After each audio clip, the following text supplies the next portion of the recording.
Assalamualaikum warahmatullahi wabarakatuh. Nama saya Najwa Fitriani dari kelas KPI 5D dengan NIM 231330146. Bertemu lagi dengan saya dalam segmen edukatif hari ini.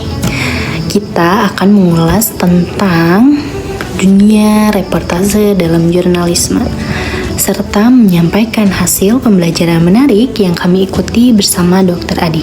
Seperti apa proses reportase itu dan bagaimana seharusnya berita ditulis dan disampaikan?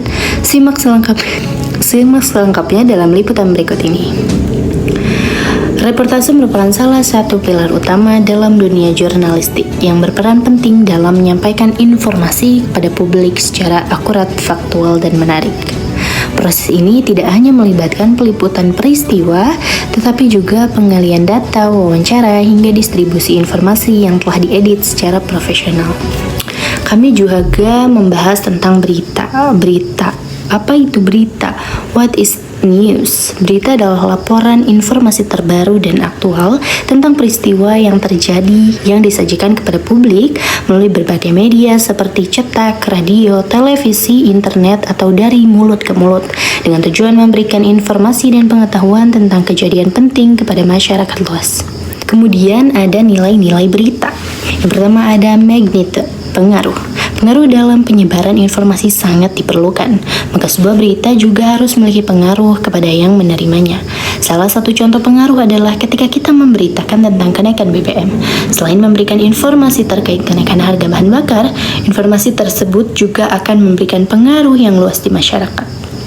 Luasnya pengaruh dari sebuah informasi juga dapat menentukan berita tersebut bernilai atau tidak. Tentunya akan sangat jika sebuah berita itu bernilai, karena akan lebih mudah disampaikan dan diterima oleh masyarakat. Yang kedua ada significance atau penting. Kepentingan dari sebuah informasi yang juga penting untuk diperhatikan. Kepentingan tersebut tidak didasarkan pada satu orang atau kelompok saja, tapi harus berdasarkan kepentingan orang banyak. Salah satu informasi yang menyangkut masyarakat luas adanya informasi mengenai wabah penyakit, kenaikan harga bahan pokok, dan semacamnya. Kemudian ada timelines atau aktualitas. Sebuah berita juga harus memenuhi unsur timelines atau aktualitas. Artinya informasi yang diberitakan adalah kejadian atau peristiwa yang baru saja terjadi dan sedang terjadi. Semakin baru sebuah informasi yang disampaikan akan semakin menarik orang untuk mengetahuinya. Contoh berita yang memenuhi syarat aktualitas seperti pelantikan presiden, kenaikan jabatan, atau peristiwa terkait kehidupan artis. Aktualitas sebuah berita juga dibedakan dalam beberapa jenis seperti aktual kalender, peringatan hari besar nasional, dan semacamnya. Kemudian ada proximity. Proximity atau kedekatan. Agar bisa diterima dan menarik untuk pembaca, sebuah berita harus memiliki nilai proximity atau kedekatan. Nilai kedekatan ini meliputi beberapa hal seperti geografis atau lokasi kejadian, psikologis yaitu keterikatan perasaan atau pikiran dan kesukaan seorang dengan suatu objek, ideologis kedekatan secara pemikiran atau pemahaman serta keyakinan mengenai sesuatu, prominence ketokohan. Tidak perlu heran jika seorang artis atau tokoh lebih sering diberitakan. Itu karena ketokohan atau pengaruh seseorang juga menjadi sebuah nilai berita. Ketokohan atau ketenaran yang dimiliki seseorang menjadi sumber berita sehingga apa yang dilakukan atau diucapkannya menjadi sebuah berita yang menarik dan layak untuk diketahui. Kemudian ada impact atau dampak. Sebelum dipublikasikan melalui media, sebuah teks berita harus memiliki dampak. Dampak yang diberikan juga beragam, tergantung seberapa besar dampak yang diakibatkan. Seberapa banyak orang yang terdampak, seberapa lama dampak dirasakan, serta seberapa luas dampak tersebut terjadi. Semakin besar dampak sebuah informasi yang diberitakan, semakin tinggi pula nilai berita tersebut. Kemudian ada konflik. Peristiwa atau kejadian tertentu yang menimbulkan sebuah konflik seperti ketegangan, peperangan, dan masalah terkait public figure juga merupakan sebuah nilai berita. Karena itu juga merupakan informasi yang penting untuk diketahui masyarakat. Dengan adanya informasi tersebut, diharapkan masyarakat bisa lebih siap dan tetap bijak dalam respon berbagai kabar yang beredar. Kemudian ada human interest, sebuah informasi atau kejadian layak diberitakan.